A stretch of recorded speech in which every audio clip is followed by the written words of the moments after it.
अस्सलाम वालेकुम स्टूडेंट्स, मैं हूं आपका फिजिक्स टीचर कमर मोहम्मद नबील और आप इस वक्त हैं नबील्स ऑर्बिट में। तो चलिए स्टार्ट करते हैं आज का टॉपिक।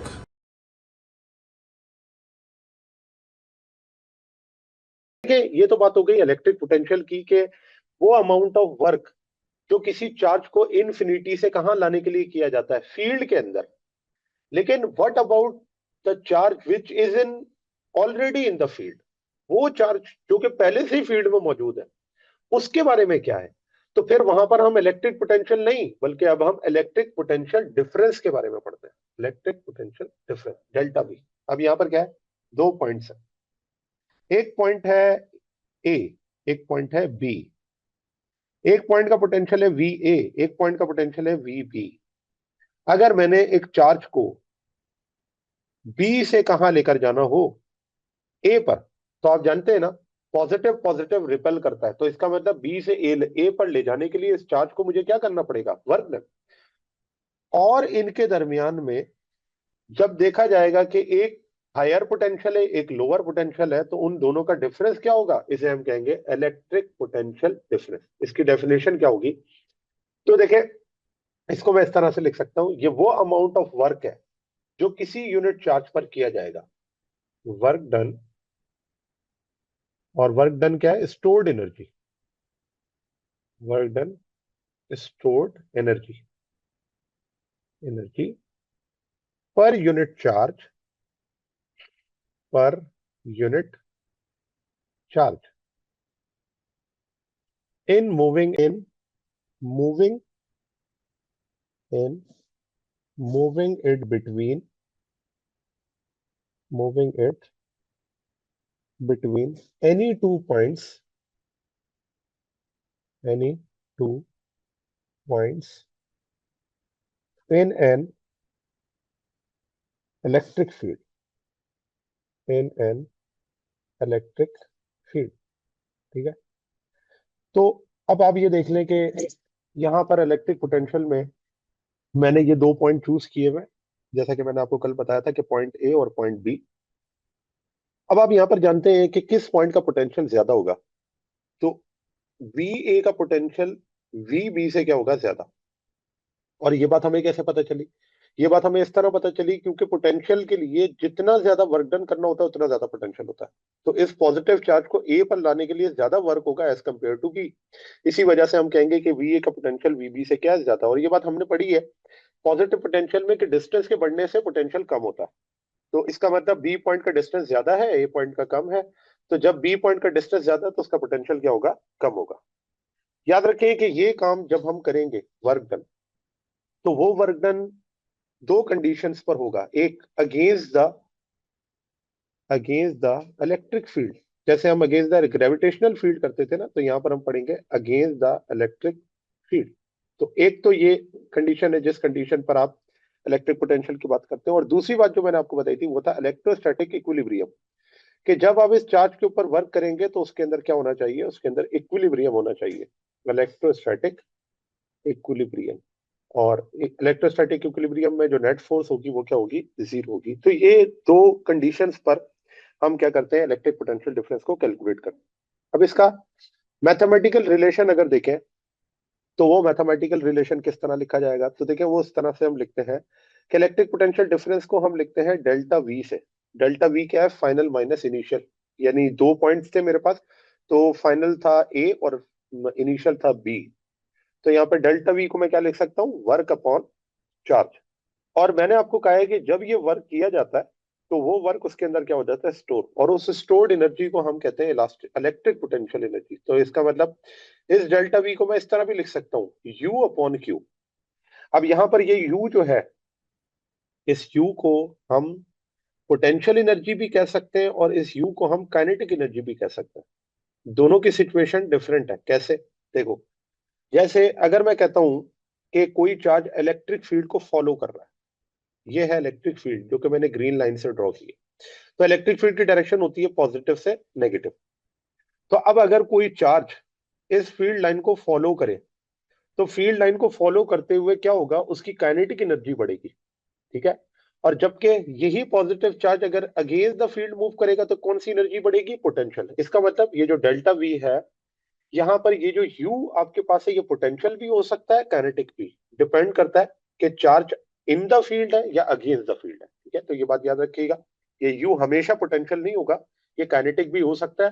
जब हम इलेक्ट्रॉन वोल्ट की डेफिनेशन पढ़ते हैं तो वहां पर हम ये बात पढ़ते हैं कि ये वो एनर्जी है जो एक्वायर्ड होती है या लॉस्ट होती है by the charge in moving in an electric field. उस चीज को आगे मैंने मेंशन किया हुआ, आगे मैं डिस्कस करूंगा जब हम यूनिट के बारे में इसकी डिस्कस करेंगे। फिर यहां पर जो आपको डेल्टा वी नजर आ रहा है, डेल्टा वी, ये डेल्टा वी क्या है? Final minus initial. Final point था ए, इनिशियल पॉइंट था बी। ठीक है, तो फिर इसका मतलब ये हुआ कि अगर वी ए का पोटेंशियल मैं कहूं तो वी का ए का पोटेंशियल क्या होगा? क्यू के Q divided by R A. ठीक है, उसका डिस्टेंस आर ए था। और बी का पोटेंशियल क्या होगा? के क्यू अपॉन आर बी, क्योंकि इसका जो पोटेंशियल है वो क्या है। इसमें अगला पॉइंट ये है कि अगर मैं इसमें से के क्यू को क्या ले लूं? कॉमन। तो अगर मैं इसमें से के क्यू कॉमन ले लूं तो अंदर बचेगा 1/r(a) -1/r(b)। ठीक है, ये आपके पास क्या हो गई? पोटेंशियल डिफरेंस हो गया। अच्छा, इस पोटेंशियल डिफरेंस को ये तो हो गया कि विद इन द फील्ड दो पॉइंट्स के दरमियान में पोटेंशियल डिफरेंस जो है वो हम इस तरह कैलकुलेट कर सकते हैं। अब अगर ये केस हम दो पैरेलल प्लेट्स के लिए लें, अभी जो हमने केस किया वो तो पॉइंट चार्ज के लिए था ना, तो पॉइंट चार्ज के लिए मैंने आपको बता दिया पोटेंशियल डिफरेंस क्या है। ठीक है, ये है पॉइंट चार्ज के लिए, पॉइंट चार्ज। अच्छा, अब मैंने अगर दो प्लेट्स के दरमियान में पोटेंशियल डिफरेंस निकालना है, अब दो प्लेट्स क्या है ये बात हमने आगे जाके कैपेसिटर के अंदर भी डिस्कस करनी है, लेकिन क्योंकि पोटेंशियल का केस फिर वहां पर नहीं होगा तो उस टाइम फिर आपको समझाना मुश्किल होगा। यहीं पर मैं आपको बता देता हूं कि अगर दो आपके पास ऑपोजिट चार्ज प्लेट्स है, एक पॉजिटिव और एक नेगेटिव, उनके दरमियान का जो डिस्टेंस है वो डिस्टेंस है डी। ठीक है, ये दो प्लेट्स के दरमियान का डिस्टेंस है, इस डिस्टेंस को मैं कह देता हूं ये डिस्टेंस है डी। ठीक है, अब यहां पर जो ये जो ब्लैक कलर का आपको एरो नजर आ रहा है ये शो कर रहा है किसको? इलेक्ट्रिक फील्ड को। ये किसको शो कर रहा है? इलेक्ट्रिक फील्ड को। तो अब यहां पर अगर मैं कोई चार्ज रखता हूं नेगेटिव, तो आप जानते हैं कि जो नेगेटिव चार्ज है वो फील्ड लाइंस को फॉलो नहीं करता, उसके ऑपोजिट मूव करता है। इसका मतलब अगर यहां पर मैंने इसको मूव करवाना है तो मुझे वर्क डन कब करना पड़ेगा? जब नेगेटिव को नेगेटिव की तरफ लेकर जाऊंगा। इसी तरह अगर पॉजिटिव चार्ज है तो पॉजिटिव चार्ज पे वर्क कब करना है? जब पॉजिटिव को पॉजिटिव प्लेट की तरफ लेकर आऊंगा। अदरवाइज नेचुरली तो पॉजिटिव नेगेटिव की तरफ जाता है और नेगेटिव पॉजिटिव की तरफ जाता है, लेकिन अगेंस्ट द फील्ड मूव करवाना है ना, हमने क्या कंडीशन पढ़ी थी? Against the field.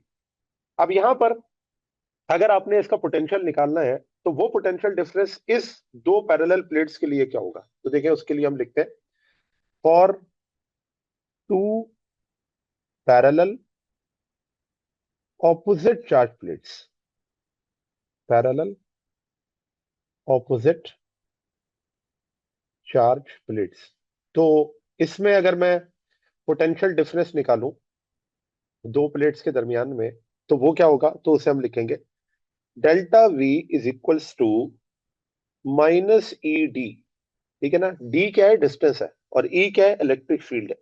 इस इलेक्ट्रिक फील्ड को अगर मैं लिखूं तो इस तरह लिख सकता हूं, इलेक्ट्रिक फील्ड का फार्मूला होता है electrostatic force per unit charge. ठीक है, और डी क्या है? Distance between the plate. यहां पर ये जो नेगेटिव साइन है, ये नेगेटिव साइन क्या शो कर रहा है? नेगेटिव साइन ये शो कर रहा है कि आपका जो वर्क है वो अगेंस्ट द फील्ड है। नेगेटिव साइन शोज दो बातें। पहली बात यह है, नेगेटिव साइन यहां पर यह शो कर रहा है कि वर्क नेगेटिव है।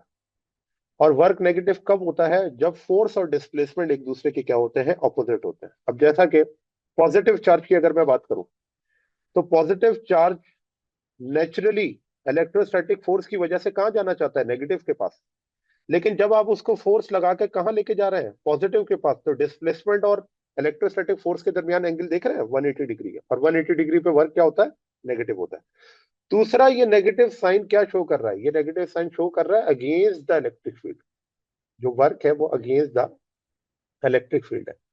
और हम ये भी कह सकते हैं कि ये नेगेटिव साइन ये भी शो कर रहा है कि पोटेंशियल एनर्जी क्या होगी? इंक्रीज होगी। ठीक है, इस बात को भी मैं यहां लिख देता हूं कि इस नेगेटिव साइन का मतलब ये भी है कि पोटेंशियल एनर्जी क्या होगी? इंक्रीज होगी। तो ये तीन बातें हैं नेगेटिव साइन के लिए। ठीक है ना, अब जैसा कि मैं आपको ये बात को और एक्सप्लेन कर देता हूं इस एरो से, ये जो आपको नजर आ रहा है ग्रीन कलर का, इस एरो के अंदर अगर आप देखें कि लेट से मैं नेगेटिव चार्ज ले लेता हूं और उस नेगेटिव चार्ज को मैं मूव करवाता हूं, तो ये है नेगेटिव चार्ज।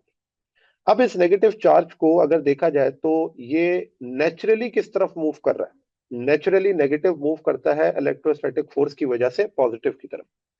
तो अब अगर मैं क्या करूं कि इस चीज को शो करूं कि यहां पर नेगेटिव चार्ज पॉजिटिव की तरफ जा रहा है, तो वर्क डन जब हमने करना है तो वो कब करना है? जब हमने इस नेगेटिव चार्ज को मूव करवाना है against the field. Against the field यही होगा ना कि नेगेटिव नेचुरली किसकी तरफ जाना चाहता है? पॉजिटिव की तरफ, लेकिन मैं उसको नेगेटिव की तरफ डिस्प्लेस कर रहा हूं।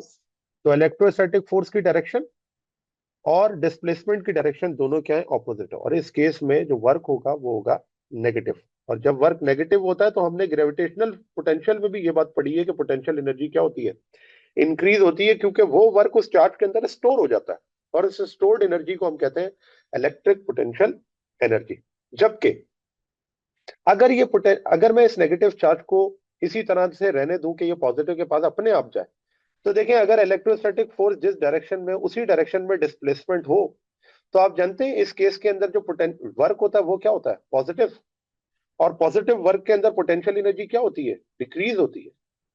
ये बात वही है कि आप किसी बॉडी को छोड़ दें, तो जब वो बॉडी जमीन की तरफ आएगी तो उसकी पोटेंशियल एनर्जी क्या होगी? डिक्रीज होगी। तो यहाँ पर भी यही बात है। अगर ये नेगेटिव चार्ज पॉजिटिव की तरफ मूव कर रहा है, तो अगर नेचुरली आप इसको मूव करने देंगे, इसका वर्क पॉजिटिव होगा। क्यों? क्योंकि फोर्स और डिस्प्लेसमेंट क्या है? सेम डायरेक्शन के अंदर है। लेकिन अगेंस्ट मूव करवाएंगे तो वर्क नेगेटिव हो जाएगा, और नेगेटिव वर्क ये शो करेगा पोटेंशियल एनर्जी क्या हो रही है? इंक्रीज हो रही है। ठीक है जी स्टूडेंट्स, तो ये था आज का हमारा टॉपिक। उम्मीद है आपको ये टॉपिक समझ आया होगा। अगर आप नबील्स ऑर्बिट में रहना चाहते हैं तो सब्सक्राइब करें और नई आने वाली वीडियोस के लिए बेल आइकन प्रेस करें। Thank you very much. अल्लाह हाफिज़।